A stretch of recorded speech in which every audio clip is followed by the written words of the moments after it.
चलो जी, एंजाइम बता रहा था मैं आपको। और कितना हो गया था?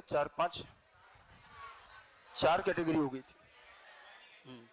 सबसे पहला था ग्लाइसिंग enzyme, cleaving enzyme, synthesising enzyme, joining enzyme, and एक जो फिफ्थ कैटेगरी और है दैट इज अदर एंजाइम्स। इन चार कैटेगरी के बाद एक कैटेगरी बनाई जाती है जिसमें बाकी सारे एंजाइम ऐड कर देते हैं। और भी छोटे छोटे कई एंजाइम्स चाहिए होते हैं जिन जो अदर एंजाइम्स में लेंगे। अदर एंजाइम में एक एंजाइम का नाम ध्यान रखेंगे, एल्कलाइन फॉस्फेटेज। एल्कलाइन फॉस्फेटेज,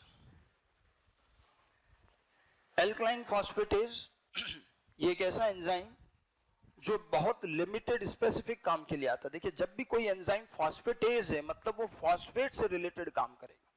ये वैसे रिवर्सिबल रिएक्शन करते हैं, अलग अलग कंडीशन में फॉस्फेट रिमूव करते हैं, कभी कभी ऐड भी कर देते हैं। एल्कलाइन फॉस्फेटेज डीएनए से फॉस्फेट रिमूव करता है। It removes phosphate group. अब डीएनए में कौन से एंड पर फॉस्फेट ग्रुप होंगे? Removes phosphate group from fifth end of DNA. DNA के फिफ्थ एंड पर फॉस्फेट और थर्ड एंड पर शुगर का OH ग्रुप होता है। ठीक है, ये फॉस्फेट ग्रुप हटाता है। अब हम इसका बायोटेक में क्या यूज करेंगे? नाउ एल्कलाइन फॉस्फेटेज जो है it is used to prevent recircularisation of any circular DNA. किसी सर्कुलर डीएनए को रीसर्कुलराइज करने से रोकता है। Recircularise any circular DNA. कभी कभी हमें बायोटेक में एक्सपेरिमेंट्स में ऐसी जरूरत पड़ती है कि हमें सर्कुलर डीएनए को लीनियर बनाना है। सर्कुलर डीएनए बहुत सारी जगह मिलता है। किस में मिलता है सर्कुलर डीएनए? बैक्टीरिया में, प्रोकैरियोट्स। एक रिंग लाइक सर्कुलर डीएनए। अब अगर इसको लीनियर बनाना है तो कोई बड़ा मुश्किल काम नहीं है। सर्कुलर डीएनए को लीनियर बनाना है, एक जगह से कट किया, कट करते ही ऐसे लीनियर हो जाएगा। एक तरफ इसका थर्ड एंड रहेगा, एक तरफ 5 एंड। थर्ड एंड की तरफ शुगर का OH होगा, 5 एंड की तरफ क्या होगा? फॉस्फेट। तो किसी भी सर्कुलर डीएनए को लीनियर बनाना तो एक जगह से काट दो, लीनियर हो जाएगा। लेकिन समस्या क्या, ये परमानेंटली लीनियर नहीं देता। ये फॉस्फेट और ये OH फिर से एस्टर बॉन्ड बना देते। ये तो फिर जैसी सुटेबल कंडीशन आएगी फिर से वापस बॉन्ड बना करके सर्कुलर हो जाते हैं। कभी कभी ऐसी जरूरत पड़ती है कि हमें अब इसको सर्कुलर नहीं होने देना है। अभी एक्सपेरिमेंट में आगे देखेंगे। तो अगर हमें इसको परमानेंटली लीनियर बनाना है, इसको रीसर्कुलर होने से रोकना है, तब ये एंजाइम यूज करेंगे। अब ये क्या करेगा? ये यहां से फॉस्फेट हटा देगा, और जैसे ये फॉस्फेट हटाया तो इधर क्या बचेगा? फॉस्फेट हटाने के बाद इधर भी शुगर हो जाएगी, इधर भी शुगर और वही OH ग्रुप, और इधर भी शुगर। अब ये नहीं जुड़ेंगे आपस में, फिर ये परमानेंटली लीनियर रहेंगे। क्वेश्चन सीधा सा आता है कि कौन सा एंजाइम किसी सर्कुलर डीएनए को परमानेंटली लीनियर बनाने में काम आएगा? Alkaline phosphatase. कौन सा एंजाइम किसी सर्कुलर डीएनए को रीसर्कुलर होने से रोकेगा? Alkaline phosphatase. ठीक है, कम ही काम आता है, स्पेसिफिक एंजाइम है बट काम आ सकता है। तो ये हमने अलग अलग तरह के 5 एंजाइम की कैटेगरी पढ़ी। इनमें से बाकी सब एंजाइम तो ठीक है, हमने और भी चैप्टर्स में पढ़े हैं। एक एंजाइम जो यहाँ पर सबसे इंपॉर्टेंट है, सबसे मेन एंजाइम है, जिसकी डिस्कवरी के बाद जीन ट्रांसफर टेक्निक पॉसिबल हुई, वो है रेस्ट्रिक्शन एंडोन्यूक्लियस। इस रेस्ट्रिक्शन एंडोन्यूक्लियस को थोड़ा सा हम और आगे डिटेल में पढ़ेंगे। इस चैप्टर का ये सबसे इंपॉर्टेंट पार्ट है, और ये मान के चलना है कि एक क्वेश्चन तो क्या बल्कि एक से ज्यादा भी आ सकता। हर साल एक क्वेश्चन तो रेस्ट्रिक्शन एंडोन्यूक्लियस का कंफर्म आता है। इसकी एक एक लाइन पूछी जा चुकी है, इतने सालों में कुछ भी नहीं बचा, हर चीज आ चुकी है। रेस्ट्रिक्शन एंडोन्यूक्लियस एंजाइम, इस टेक्निक के लिए this is one of the very important enzyme. और ये करता क्या है? डीएनए कट करता है। It cuts DNA either obliquely, थोड़ा तिरछा भी काटता है, ऑब्लिक और स्ट्रेट, ऑब्लिकली और straight at some specific site. किसी स्पेसिफिक साइट पर डीएनए को ऑब्लिक या स्ट्रेट कट करता है। डीएनए को बिल्कुल सीधा भी काटेगा या थोड़ा तिरछा काट सकता है, और एक स्पेसिफिक साइट पर कटिंग करता है। साइट स्पेसिफिक कटिंग होती है, this site is known as, इस साइट को हम क्या कहते हैं, रेस्ट्रिक्शन साइट। क्योंकि ये एंजाइम रेस्ट्रिक्शन एंडोन्यूक्लियस है तो इसकी साइट क्या बोली जाएगी, रेस्ट्रिक्शन साइट। तो ये साइट स्पेसिफिक है, और रेस्ट्रिक्शन साइट भी मैंने आपको बता रखी, इट इज ए पैलेंड्रोम। तो ये कोई ना कोई पैलेंड्रोम होगा, ये वहीं पर काटते हैं। तो डीएनए को, इसके लिए एनसीईआरटी लिखती है कि अगर इनको हम डीएनए के साथ छोड़ देते हैं तो they inspect over the entire length of DNA and they recognise their on site, bind there and makes a cut. पूरे डीएनए में ये कहीं और हाथ नहीं लगाएंगे, पूरे डीएनए की लेंथ पर घूमेंगे और जहां इनको अपनी साइट मिलेगी वहीं बाइंड करके कट करेंगे, अदरवाइज नहीं करेंगे। They are very specific. इस एंजाइम के मिलने के बाद ही हम वास्तव में हम अपना जीन आइसोलेट कर पाए और जीन ट्रांसफर भी कर पाए। Restriction endonuclease was first discovered by Smith. Smith ने 1963 में सबसे पहले इनको डिस्कवर किया, and first restriction endonuclease enzyme was, उसका बकायदा नाम दिया गया, it was Hind second, Hind second enzyme. ये भी क्वेश्चन आ चुका है। First restriction enzyme, RE means restriction endonuclease enzyme.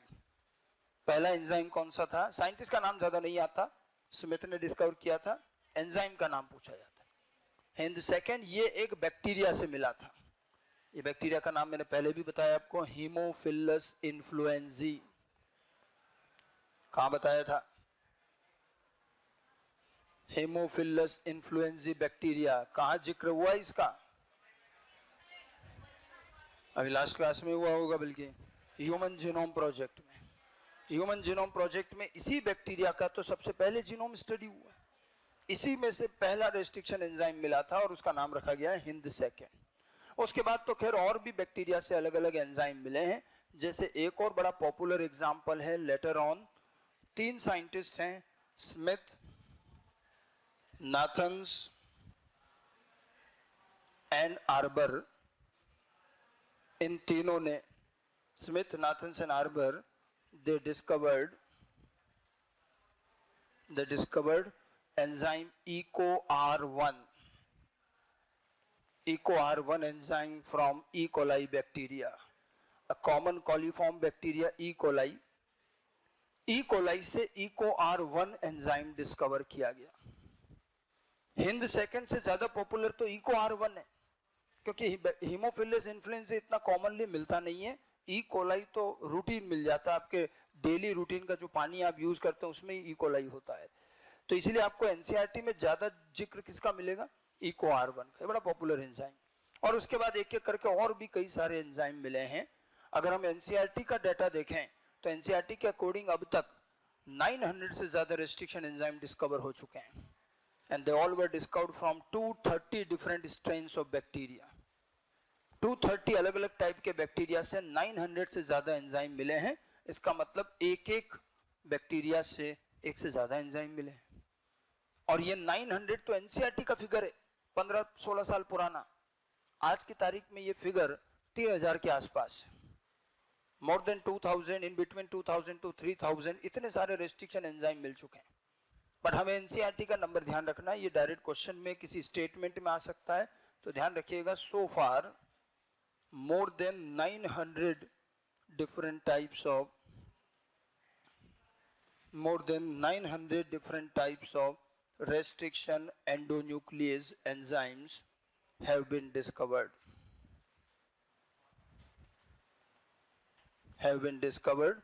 from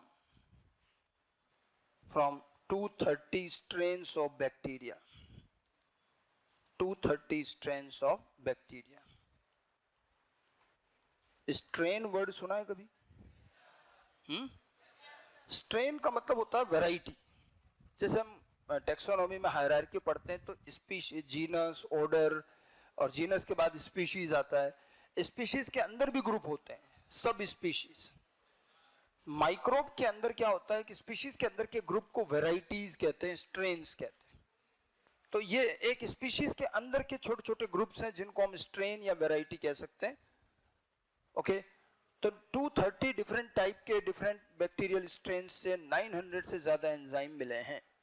अब देखिए नंबर तो चलो जो भी है 900 है या 2000 है, मेन बात क्या है यहाँ देखो, सारे के सारे रेस्ट्रिक्शन एंजाइम बैक्टीरिया से मिले।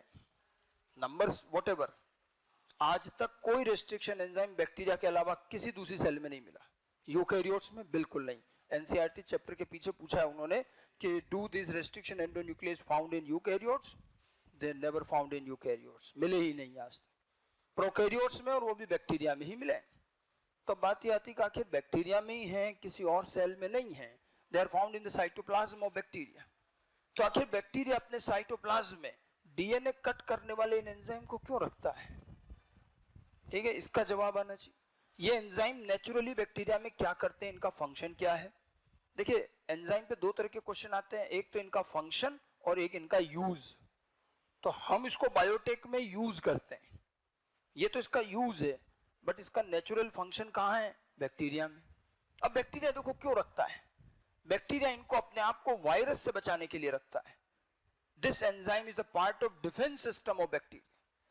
आपने कभी वायरस बैक्टीरियोफेज लाइटिक साइकिल सुना था? Bacteriophage is a virus. वो आके बैक्टीरिया पर बैठता है और क्या करता है? अपना डीएनए बैक्टीरिया में इंसर्ट कर देता है, और इसका डीएनए बैक्टीरिया में जाके बहुत सारे डीएनए बनाता है, फिर बहुत सारे वायरस बनाता है, और ये सारे वायरस सेल तोड़ के बाहर आ जाते हैं। यही था ना लाइटिक साइकिल, मतलब बैक्टीरिया खत्म हो जाता है। तो बैक्टीरिया अपने आप को वायरस के इस अटैक से बचाने के लिए इनको रखता है। ये उसका डिफेंस सिस्टम है। जैसे हमारे अंदर होता है एंटीजन एंटीबॉडी सिस्टम, ऐसे बैक्टीरिया में भी होता है। ये आरएमएस सिस्टम है जिसमें ये बैक्टीरिया अपने अंदर रेस्ट्रिक्शन एंजाइम रखते हैं, और ये अब जैसे वायरस अपना डीएनए सेल में इंसर्ट करता है, अंदर साइटोप्लाज्म में रेस्ट्रिक्शन एंजाइम तैयार बैठे हैं, वायरस के डीएनए के टुकड़े कर देते हैं, खत्म कर देते हैं। तो ये एंजाइम बैक्टीरिया को वायरस से बचाते हैं। तो इसका काम समझ में आया, डिफेंस का काम। इसका नाम रेस्ट्रिक्शन क्यों रखा है? इसीलिए तो रखा है because these enzyme restrict the growth of virus in bacteria. They are called restriction endonuclease. Restriction word इसीलिए दिया है इसको क्योंकि ये वायरस की ग्रोथ को रेस्ट्रिक्ट करते हैं बैक्टीरिया। तो ये तो इनका काम हो गया, और बड़े अच्छे काम के लिए बैक्टीरिया अपने आप की सुरक्षा के लिए रखता है। लेकिन इसमें एक दिक्कत और है। अब दिक्कत क्या है? अगर बैक्टीरिया इनको रख तो लेता है तो बैक्टीरिया के खुद के लिए रिस्की नहीं हुए क्या? बैक्टीरिया में तो वैसे न्यूक्लियस नहीं है, उसका खुद का डीएनए साइटोप्लाज्म में पड़ा है, और साइटोप्लाज्म में डीएनए काटने वाले एंजाइम भी रखे हैं। तो ये एंजाइम बैक्टीरिया के खुद के डीएनए को नहीं काटते। जब ये देखा गया तो देखा गया कभी नहीं काटते, जबकि बैक्टीरिया के डीएनए में भी वो सारे रेस्ट्रिक्शन साइट्स होते हैं जहां ये कट करते हैं। फिर भी ये एंजाइम अपने ही सेल के डीएनए, बैक्टीरिया के डीएनए को कभी नहीं काटते, बाहर से आने वाले को काटे। डिफेंस का तो मतलब यही है ना कि खुद के इंटरनल सुरक्षा भी करे और बाहर वाले को निपटाए, यही काम यहाँ होता है। अब आखिर ऐसा कैसे होता है? बैक्टीरिया इंतजाम करता है इसका। बैक्टीरिया को पता है कि ये तो अपना ही डीएनए काट खाएंगे, तो बैक्टीरिया अपने डीएनए का प्रोडक्शन भी करता है साथ साथ। हम कहते हैं वो इम्यूनिटी वाला सिस्टम, कि हम बाहर से आने वाले एंटीजन के अगेंस्ट एंटीबॉडी बनाते हैं, लेकिन क्या हम अपने ही बॉडी के एंटीजन के अगेंस्ट एंटीबॉडी बनाते हैं क्या? नहीं बनाते। और अगर जिस दिन बनाने लग गए उस दिन ऑटो इम्यून डिसऑर्डर होता है, हमारी बॉडी खुद को डिस्ट्रॉय कर लेती। That is a disorder, but generally नहीं करते। तो बैक्टीरिया को पता है कि ये काम में बड़े ईमानदार हैं, बड़े स्पेसिफिक हैं, इनको डीएनए में इनकी रेस्ट्रिक्शन साइट दिखेगी तो ही काटेंगे। तो बैक्टीरिया अपने डीएनए को प्रोटेक्ट करता है। कैसे? बैक्टीरिया अपने डीएनए में जहां जहां रेस्ट्रिक्शन साइट है उस हिस्से का मिथाइलेशन कर देता है। मिथाइलेशन मतलब वहां मिथाइल ग्रुप अटैच कर देता है सारे न्यूक्लियोटाइड में। इससे क्या होता है? डीएनए पर मिथाइल ग्रुप का एक कवर बन जाता है, और इस मिथाइल के इस कवर की वजह से ये एंजाइम डीएनए में अपनी साइट रिकॉग्नाइज नहीं कर पाते, और इसीलिए ये आगे इसको कट भी नहीं करते। तो बैक्टीरिया का डीएनए भी साइटोप्लाज्म में रहता है और ये एंजाइम भी रहते हैं, लेकिन ये एंजाइम उसको कट नहीं करते हैं क्योंकि बैक्टीरिया ने क्या कर रखा है? मिथाइलेशन। मिथाइलेशन का काम एक एंजाइम से करवाया जाता है जिसको मिथाइलेज कहते हैं। और बड़े आश्चर्य की बात यह कि मिथाइलेज एंजाइम और रेस्ट्रिक्शन एंडोन्यूक्लियस एंजाइम मोर और लेस सेम एंजाइम, एक ही ग्रुप के, एक ही फैमिली के दो एंजाइम, लेकिन काम उल्टा करते हैं। और डीएनए में दोनों एक ही जगह काम करते हैं। एक ही साइट पर रेस्ट्रिक्शन एंडोन्यूक्लियस जाके काटता है, और उसी साइट पर मिथाइलेज क्या करता है, काटता नहीं है बल्कि मिथाइल ग्रुप जोड़ता है। काम उल्टा है, लेकिन एंजाइम दोनों बहुत मिलते जुलते हैं। स्मिथ ने 1963 में एक नहीं दो एंजाइम डिस्कवर किए थे। एनसीईआरटी यही लिखती है कि 1963 he discovered two enzymes simultaneously, one cuts the DNA and another adds methyl group at the same time। उसी साइट पर वो मिथाइल ग्रुप ऐड करता है और दूसरा क्या करता है, कट करता है। दो एंजाइम है, और ये पूरा सिस्टम कहलाता है आरएमएस, रेस्ट्रिक्शन मिथाइलेशन सिस्टम। जैसा हमारे अंदर एंटीजन एंटीबॉडी का एक डिफेंस सिस्टम है, बैक्टीरिया के डिफेंस सिस्टम को क्या कहेंगे, आरएमएस सिस्टम। बात समझ में आई? ठीक है। इन एंजाइम का नेचुरल रोल, नेचुरल फंक्शन पहले आना चाहिए। हम बायोटेक में क्या यूज करेंगे ये अलग बात हो गई। तो इसके बारे में दो तीन चीजें हैं जो क्लियरली मेंशन कर लें। सबसे पहली चीज तो ध्यान रखिएगा कि restriction endonuclease enzyme always found in prokaryotes, or you can say bacteria only, ठीक है, never found in यूकैरियोट्स।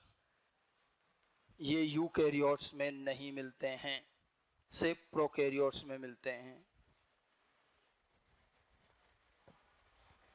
अब यहाँ दो अलग अलग क्वेश्चन बनेंगे, और ये दोनों क्वेश्चन आपको बोर्ड पैटर्न के सब्जेक्टिव क्वेश्चंस में और ऑब्जेक्टिव में दोनों में मिलेंगे, आ भी चुके हैं।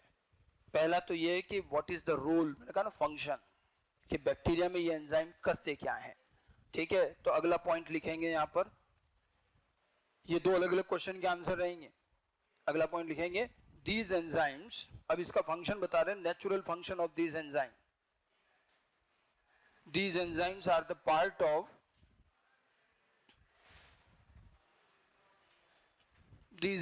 are the part of defense system of bacteria.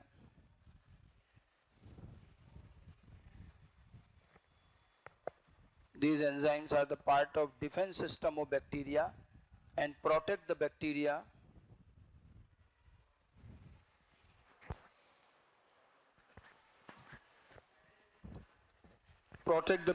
from external viral DNA. Protect the bacteria from external viral DNA. So these enzymes are the part of defense system of bacteria and they protect the bacteria from external viral DNA. समझ गए? ये क्या लिखा अपन ने, natural function of restriction enzyme. ये restriction enzyme का natural role, natural function bacteria में क्या करता है ये बताया है। तो आपको जब फंक्शन पूछा जाए तो यही बताना है। क्लियर? फंक्शन और यूज दोनों अलग अलग चीज होती है, तो ये फंक्शन है। अब यहाँ दूसरा सवाल ये आता है कि ये एंजाइम बैक्टीरिया के डीएनए को नुकसान क्यों नहीं करते। ठीक है, अब इसके लिए हम अलग से एक और पॉइंट लिखेंगे, these enzymes never cuts the DNA of these enzymes never cuts the DNA of its own bacteria, never cuts the DNA of its own bacteria,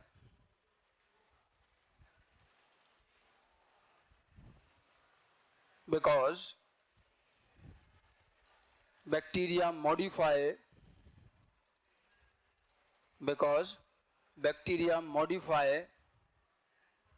the restriction sites, bacteria modify the restriction sites of its DNA, modify the restriction sites of its DNA by methylation,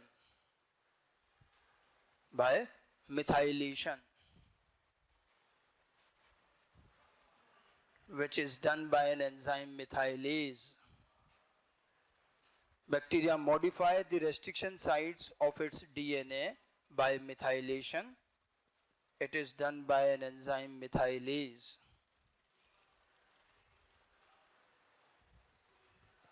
Methylase enzyme ये काम करेगा। ठीक है, तो ये bacteria के DNA को क्यों कट नहीं करते, उस क्वेश्चन के लिए आपका ये आंसर है।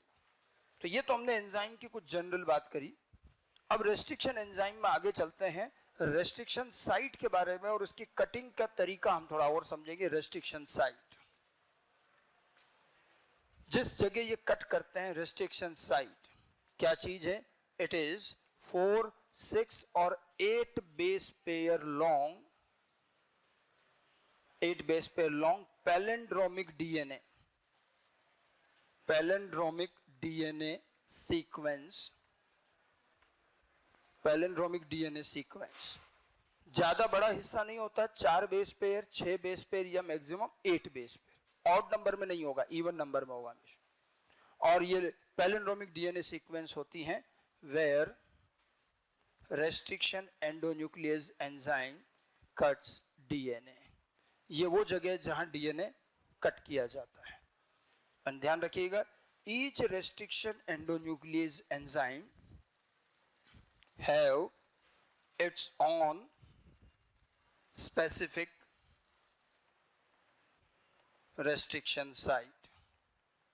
हर एंजाइम की रेस्ट्रिक्शन साइट अलग अलग और फिक्स होती है। It's on specific restriction site, मतलब कोई दो एंजाइम की रेस्ट्रिक्शन साइट मैच नहीं करती। पैलिंड्रोम भी बहुत सारे होते हैं, हजारों पैलिंड्रोम बन सकते हैं, कहीं भी बन जाता है डीएनए में। तो एक एंजाइम जिस पैलिंड्रोम पर कट करता है वो उसी पैलिंड्रोम पर ही कट करेगा। ये नहीं है कि ये किसी भी पैलिंड्रोम पे कट कर देंगे, नहीं। पैलिंड्रोम तो होता है लेकिन पैलिंड्रोम भी फिक्स होता है। तो हर एंजाइम की रेस्ट्रिक्शन साइट फिक्स होती है और ये अपनी ही पर्टिकुलर रेस्ट्रिक्शन साइट पर डीएनए कट करते हैं। अच्छा, डीएनए कट कैसे करते हैं, इनका जो मोड ऑफ कटिंग है वो 2 तरह की होती है। अगला आपको एक और क्वेश्चन मिलेगा, mode of cutting, restriction enzyme का डीएनए काटने का तरीका। मोड ऑफ कटिंग 2 तरह से कट करते हैं ये, जो मैंने आपको डेफिनेशन में शुरू में बताया था, ऑब्लिक कट या फिर स्ट्रेट कट। डीएनए को ये तिरछा काटेंगे या फिर सीधा काटेंगे। ऑब्लिक भी कट किया होता है, स्ट्रेट भी होता है। अब ऑब्लिक कट कैसे किया जाता है? ऑब्लिक कट में cuts DNA near to the centre, near to the center of palindrome, palindromic sequence के सेंटर के आसपास कट करते हैं, नियर टू द सेंटर। और जब near to the centre cut किया जाता है तो इससे जो डीएनए के टुकड़े होंगे, देखो काटेंगे तो डीएनए के टुकड़े बनेंगे। इट प्रोड्यूसेस फ्री एंड्स और स्टिकी एंड्स, फ्री और स्टिकी एंड्स बनते हैं। ये कैसे बनते हैं मैं भी आपको समझाता हूं कैसे। और जो स्ट्रेट कट होता है इसमें क्या करते हैं, it cuts DNA at the centre of palindrome. ये पैलिंड्रोम के सेंटर में कट करेंगे, exactly near to the centre नहीं। And it produces blunt end, ये ब्लंट एंड बनाते हैं। जब ये डीएनए को कट करेंगे तो डीएनए के 2 टुकड़े हो जाएंगे। अब टुकड़े कैसे होंगे वो इनकी कटिंग पे डिपेंड करेगा। ये एनसीईआरटी में आपको स्ट्रेट कट नहीं दे रखा है, उन्होंने ऑब्लिक की बात करी क्योंकि ऑब्लिक वाली ज्यादा काम आते हैं। नियर टू द सेंटर, ये एनसीईआरटी की वर्ड है, ध्यान रखना, सेंटर के आसपास काटते हैं। कैसे? अब इसका एक एग्जाम्पल लेते हैं। देखिए, हम इसका एक एग्जाम्पल लेते हैं। ऑब्लिक कट करने वाला एक एंजाइम है EcoR1। ये एंजाइम डीएनए को तिरछा काटता है। तो सबसे पहले तो इसकी पैलिंड्रोमिक साइट ध्यान रखनी है, GAATTC। ये है डीएनए में जहां भी ये 6 बेस पेयर का पैलिंड्रोम होता है, डीएनए ये वहीं काटता है।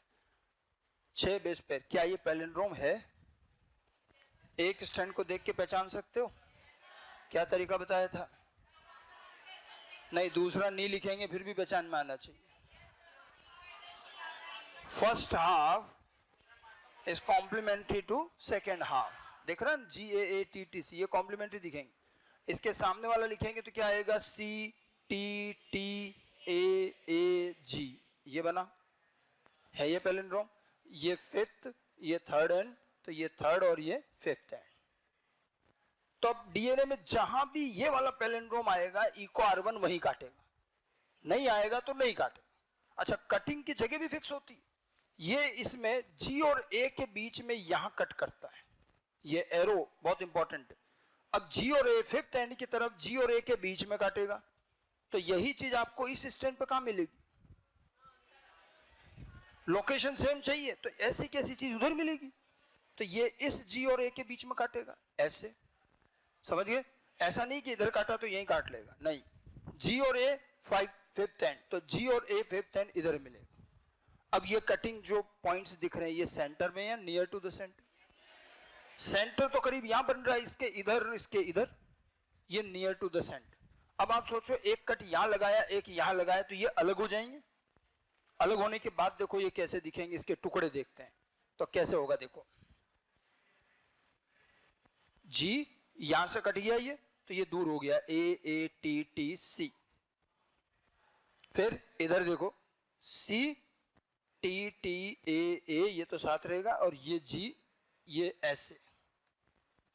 देखो ये पूरा डीएनए इधर, ये डीएनए उधर, और आपको ये इस तरह से ऑब्लिक कट दिखा।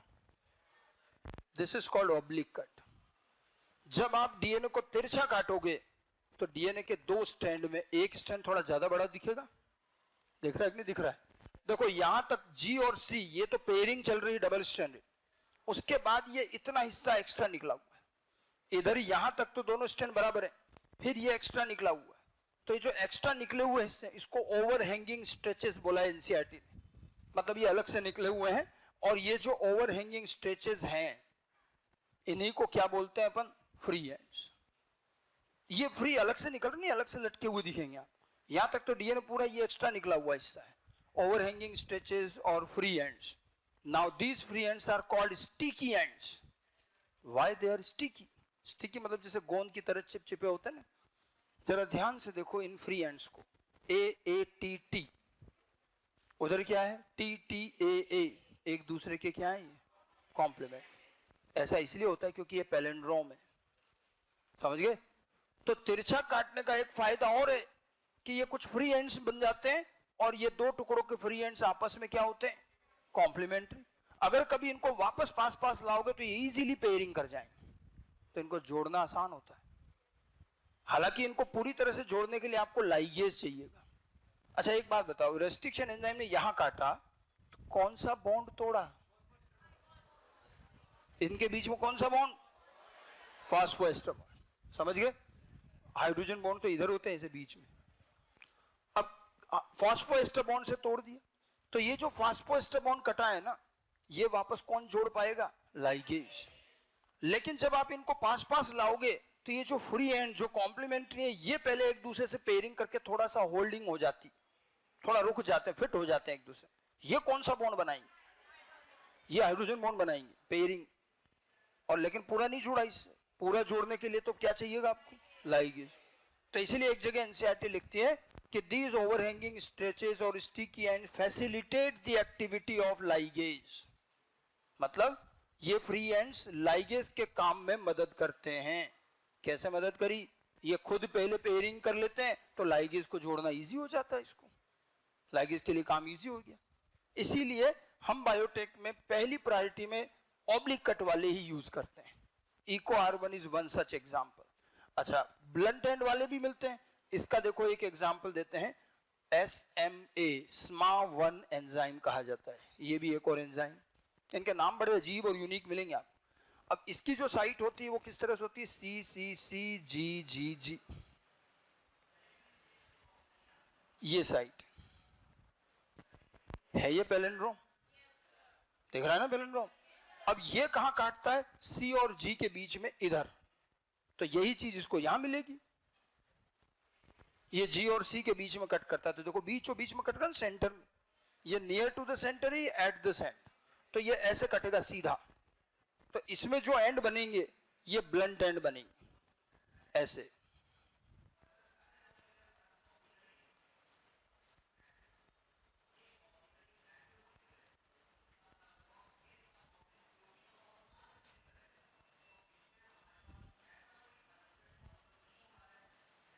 ये ऐसे कटा, स्ट्रेट कट। ब्लंट वर्ड का मीनिंग तो पता है ना, जो आगे से इसे ब्लंट हो, चपटा। तो ये कुछ नहीं, ये ऐसे बिल्कुल ब्लंट है। ये भी एंजाइम यूज हो सकते हैं, बट थोड़ी सी इसमें मेहनत अलग लगेगी। ऑब्लिक कट वाले में फ्री हैंड होते हैं, जोड़ना इजी रहेगा। तो दोनों तरह के एंजाइम मिल सकते हैं, oblique cut, straight cut.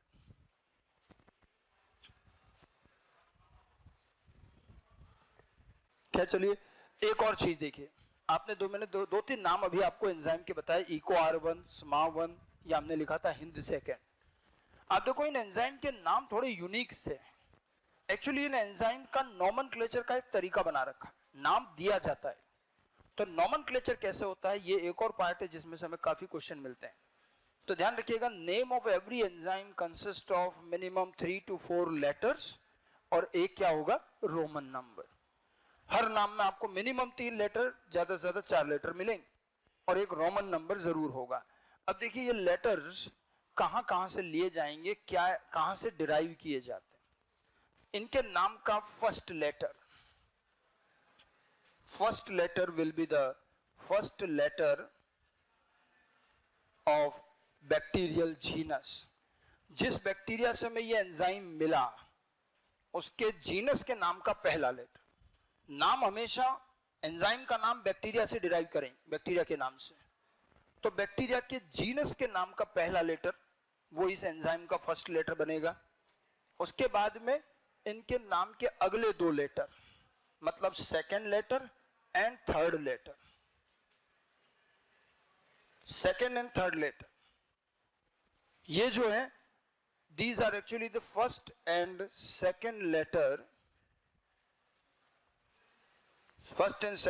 of bacterial species। Bacteria की स्पीशीज के नाम के अगले 2 लेटर। तो जीनस का फर्स्ट लेटर और स्पीशीज के पहले 2 लेटर, तो ये 3 लेटर हो जाएंगे, ये हमेशा रहेंगे, दे आर ऑलवेज प्रेजेंट। उसके बाद में एक चौथा लेटर और रहेगा, इसका होना जरूरी नहीं है, it is not essential. 4th letter हो भी सकता है, नहीं भी होगा, not essential. And this is actually taken from strain of bacteria, bacteria के स्ट्रेन से, स्ट्रेन ऑफ बैक्टीरिया। इस तरह से 4 लेटर लिए जाएं। स्ट्रेन बताया था ना मैंने अभी, स्पेशल वैरायटी। तो बैक्टीरिया की जीनस का पहला लेटर इस एंजाइम के नाम का पहला लेटर बनेगा, उसकी स्पीशीज के पहले दूसरे 2 लेटर जो हैं वो उसके अगले 2 लेटर बनेंगे, और 4th लेटर उसके स्ट्रेन से लेंगे। ऐसे करके 4 लेटर होंगे। और रोमन नंबर जो है, एक्चुअली ये क्या करता है, this Roman number indicates the sequence of isolation, sequence of isolation of enzyme from bacteria। Bacteria से रेस्ट्रिक्शन एंजाइम के आइसोलेशन की सीक्वेंस को नंबर से, रोमन नंबर से इंडिकेट करें, sequence of isolation.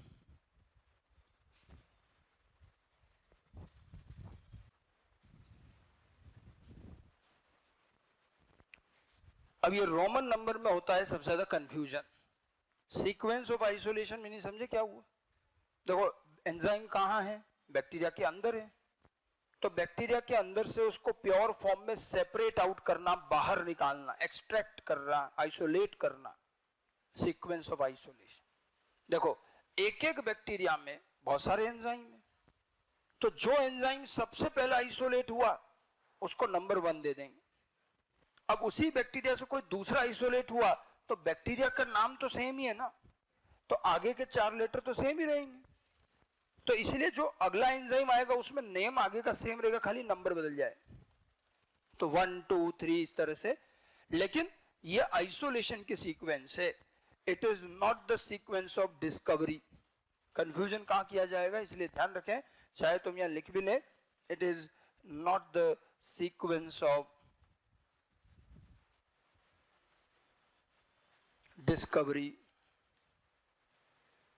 Discovery of enzyme. ये एंजाइम की discovery का सीक्वेंस नहीं है, ये आइसोलेशन का sequence. This Roman number is the sequence of isolation, not the sequence of discovery. Discovery करने में कई बार आइसोलेशन नहीं भी करते। आपने किसी साइंटिस्ट ने मान लीजिए कोई एंजाइम डिस्कवर किया, तो बैक्टीरिया में रहते रहते भी डिस्कवर तो हो जाता है, तो हम उसकी डिस्कवरी को नंबर नहीं देंगे कि पहला डिस्कवर हुआ है दूसरा डिस्कवर हुआ। हम नंबरिंग किस बेस पे देंगे? आइसोलेशन, कि आपने प्योर फॉर्म में उसको बाहर कब निकाला। अब आप खुद सोचो, जो फर्स्ट एंजाइम डिस्कवर हुआ उसका क्या नाम है? हिंद सेकंड बताया था, उसके नाम में सेकंड आ रहा है क्योंकि वो डिस्कवर पहले हुआ था, उस समय आइसोलेट नहीं किया गया। स्मिथ ने डिस्कवरी तो कर ली, 5 साल बाद आइसोलेट किया उसको, और जब वो आइसोलेट करते उससे पहले तो उसी बैक्टीरिया से कोई और व्यक्ति एक और एंजाइम निकाल चुका था, तो आइसोलेशन की सीक्वेंस में उसका नंबर क्या हो गया? सेकंड, बट वो डिस्कवर सबसे पहले हुआ है। तो डिस्कवरी और आइसोलेशन अलग अलग चीजें, और अपने को ध्यान रखना है ये नंबर आइसोलेशन का है, डिस्कवरी का नहीं। जो सबसे पहले आइसोलेट होगा वो 1 नंबर हो। इस तरह से नंबरिंग देते हैं। अब जैसे इसका एक एग्जांपल देखिए, हम एनसीईआरटी वाले एग्जांपल लें, एंजाइम इको R1 कहां से ऑब्टेन हुआ? इसका जो बैक्टीरिया है, अब हम लोग सिंपल वे में तो ई कोलाई लिख देते हैं, बट इस बैक्टीरिया का पूरा नाम है ई कोलाई RY13। इस बैक्टीरिया से ये आइसोलेट किया गया। ई कोलाई की बहुत सारी वैरायटी है। जब आप केवल ई कोलाई लिखते हैं तो उसमें तो बहुत वैरायटी आएंगी। This is one particular variety, ये उसकी वैरायटी, स्ट्रेन का नाम है RY13। इसमें एक R प्लाज्मिड होता है, इसलिए इसको RY13 कहते हैं। तो इस पर्टिकुलर बैक्टीरिया से, इसी पे क्वेश्चन आया हुआ है, ये पूरा नाम ध्यान रखना, RY13। अब देखो ई कोलाई का भी पूरा नाम क्या है? ई क्या है? एरिस्टेशिया, ये उसका जीनस है, हम शॉर्ट में ई लिख देते हैं। तो अब इससे जो एंजाइम मिला, तो पहला लेटर किसका लेना है? जीनस। तो जीनस का पहला लेटर क्या हो गया? एरिस्टेशिया का क्या ले लिया अपन ने? ई। समझ गए? अगले 2 लेटर किसके लेने? इसकी स्पीशीज कौन सी है? कोलाई, तो इसके 2 लेटर CO लेंगे, और ये बन गए इसके ये अगले 2 लेटर, तो ये नाम बना इको। समझे? RY13 इसका स्ट्रेन है, इसका एक लेटर ले लिया अपन ने, ये आ गया R, तो ये नाम बना इको R। और 1 रोमन नंबर, ये 1 क्या है? ये जो 1 है, it is the sequence of isolation, ये रोमन नंबर है। ये तो एक एग्जांपल है, इसी तरह से सबके बने। ये जो बैक्टीरिया SMA1 है, इसका बैक्टीरिया का नाम है सीरेटिया मार्सेंसस, उससे मिला है तो SMA नाम बना। इसी तरह से जैसे वो था हिंद सेकंड, वो हिंद कोई हिंदुस्तान की वजह से नहीं है कि अपने को कोई प्राउड फील हो रहा हो, उसका ये नोमेनक्लेचर से आया है नाम। उसका बैक्टीरिया कौन सा है? हीमोफिलस इन्फ्लुएंजी, तो हीमोफिलस का H, इन्फ्लुएंजी से IN, और D जो है वो उसका स्ट्रेन है, जैसे इसमें R है, तो वो नाम बनता है हिंद। अब उससे 3 एंजाइम मिल चुके हैं, हिंद फर्स्ट है, हिंद सेकंड है, हिंद थर्ड भी है, और जो हिंद सेकंड है वो सबसे पहले डिस्कवर हुआ था। ऐसे इको R1, इससे एक एंजाइम ही थोड़ी मिला है, अब तक 5 मिल चुके हैं, तो eco R1, eco R2, eco R5 तक है। ऐसे जब तक बैक्टीरिया सेम है तो केवल रोमन नंबर बदलेंगे, वो भी आइसोलेशन के अकॉर्डिंग। समझ में आ गई बात? तो कैसे तो ये कटिंग करते हैं, ऑब्लिक स्ट्रेट क्या चीज है, और इनके नाम देने का तरीका, ये अच्छी तरह से ध्यान रखें। और इन सब में इको R1 बहुत अच्छे से ध्यान रखना, इसका बैक्टीरिया का नाम और इसकी रेस्ट्रिक्शन साइट क्या बताइए, ये आ चुकी है, साइट कौन सी है। एक बार तो ये भी क्वेश्चन आया कि ये कट कहां करते हैं, ये एरो पूछे गए थे, तो एरो की पोजीशन GAATTC, एक लाइन भी ध्यान रखोगे तो याद रहेगा, GAATTC, गटक कहते हैं कई बच्चे इसको, गटकना कुछ नहीं है, लेकिन इसकी साइट याद रखनी, ठीक है। एंजाइम तो खैर और भी बहुत सारे, बट अपन कम से कम ये ध्यान रखें। हालांकि एनसीईआरटी ने तो चैप्टर के पीछे, इन चैप्टर के पीछे पूछा है, list any 5 restriction endonuclease enzyme. उन्होंने 5 एंजाइम पूछे हैं, उनकी साइट पूछी है, ठीक है। तो 2-3 तो यही हो जाएंगे आपके पास, बाकी मॉड्यूल में मिल जाएंगे, नहीं तो खैर कहीं से भी निकाल सकते हैं, उसमें कुछ नहीं, वो तो सब्जेक्टिव पैटर्न पे पूछा है उन्होंने, बट ज्यादातर जो क्वेश्चन आते हैं वो इको R1 के आएंगे, ठीक है। तो ये रेस्ट्रिक्शन एंडोन्यूक्लियस एंजाइम और ये एंजाइम क्या है, बैक्टीरिया में ये क्या करते हैं और किस तरह से डीएनए को कट करेंगे, इनका नेमिंग का तरीका, छोटी छोटी ये सारी बातें ध्यान रखेंगे। एक बार जरा एनसीईआरटी देखो, टूल्स वाला जो पार्ट हमने शुरू किया है एनसीईआरटी में, आप देखेंगे टूल्स में पहला टूल सीधा ही लिखा है रेस्ट्रिक्शन एंजाइम्स, पेज नंबर 195। बाकी एंजाइम्स का ज्यादा जिक्र है ही नहीं, रेस्ट्रिक्शन एंजाइम। अब क्या देखो, रेस्ट्रिक्शन एंजाइम का ये मैटर 2-3 पेज पे दे रखा है और रेस्ट्रिक्शन एंजाइम समझाते समझाते प्रोसीजर की भी कुछ चीजें मिक्स हो रही, तो प्रोसीजर की चीजें अपन बाद में डिस्कस करेंगे। अब ये जो पैराग्राफ आप पढ़ोगे पेज नंबर 195 पर, ये इसी एंजाइम के बारे में सारी बातें हैं, पढ़ लेना आराम से, मैं बता चुका हूं ऑलरेडी। फिर पेज नंबर 196, 197, अब इसमें भी ये जो मैटर लिखा हुआ है ये तो एंजाइम के बारे में लिख रहा है, बट डायग्राम जो बने हुए हैं ना दोनों पेज पर, ये डायग्राम हमारे बाद में काम आएंगे। अभी यहाँ रेस्ट्रिक्शन एंजाइम में इस डायग्राम का कोई खास इंपॉर्टेंस नहीं, ये सब प्रोसीजर के डायग्राम है जो आगे यूज करेंगे हम। ओके, तो ये पेज नंबर 196, 197 की चीजें आप रीड आउट कर लीजिएगा, इजीली हो जाएगा। हालांकि पेज नंबर 198 पर भी थोड़ा बहुत मैटर है, बट 198 पेज पर जो लिखा है वो रेस्ट्रिक्शन एंजाइम से रिलेटेड नहीं है, हालांकि दे इन्होंने रेस्ट्रिक्शन एंजाइम के साथ ही दे रखा है, तो इसको अपन बाद में डिस्कस करें। केवल अगर एंजाइम की बात पढ़नी है तो 195, 196, 197 पर जो मैटर लिखा है वो पढ़ सकते हो, डायग्राम्स वगैरह और आगे की चीजें प्रोसीजर में इसको कैरी ऑन करेंगे। ठीक है, नाउ आगे बढ़ते हैं टूल्स में। अगला पार्ट वेक्टर डीएनए। वैसे मैंने 4 टाइप के टूल्स बताए थे, उसमें से 2 हम अलग से पढ़ेंगे, बाकी 2 तो हम प्रोसीजर के साथ ही पढ़ेंगे। वेक्टर डीएनए, इसको व्हीकल डीएनए भी कहा जाता है, वेक्टर डीएनए और vehicle DNA, it is a specific DNA, special DNA which can carry or which can transfer our desired gene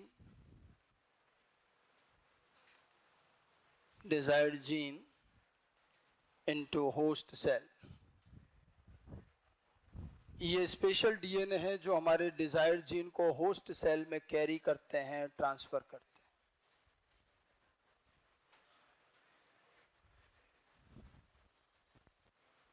vector DNA,